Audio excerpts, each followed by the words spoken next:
A Cheney woman is afraid for her safety tonight. Her ex-boyfriend is behind bars, accused of setting her home on fire while she was inside.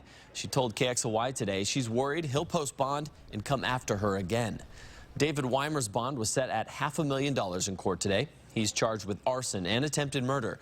And today in court, the victim said she had called and complained to police about his threats, but police did not follow up. She called the arson a really surprising act of violence. And court documents say the suspect admitted to police, saying he set the doors of his ex-girlfriend's home on fire because he was upset about their breakup. KXLY4's Caroline Rourke working for you with what court documents and neighbors have to say.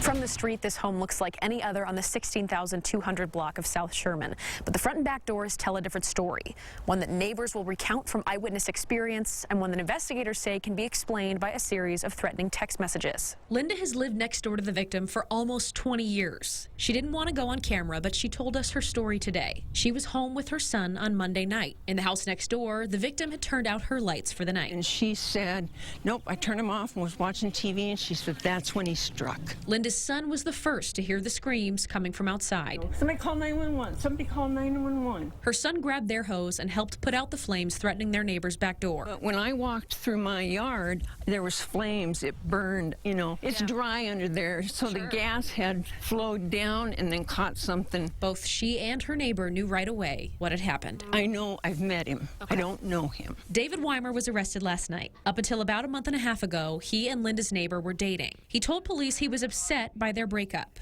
and he started to send her threatening messages. I heard her tell the sheriff that it started at 5 a.m. that morning. He sent her emails, he was sending her text messages, and she had it all. She kept it. On Monday, he sent her at least 22 emails. One of those messages ended in, quote, good night, goodbye, and good riddance. He told police that he'd lay in wait outside her home, used gasoline and matches to set the house on fire, and then watched from a nearby field as it burned. I feel so bad for her. She's such a neat lady. Such a neat lady. The woman was not hurt in the fire. David Weimer is charged with arson and attempted murder. His bond was set at $500,000 in court this afternoon. Caroline Rourke, KXLY4 News.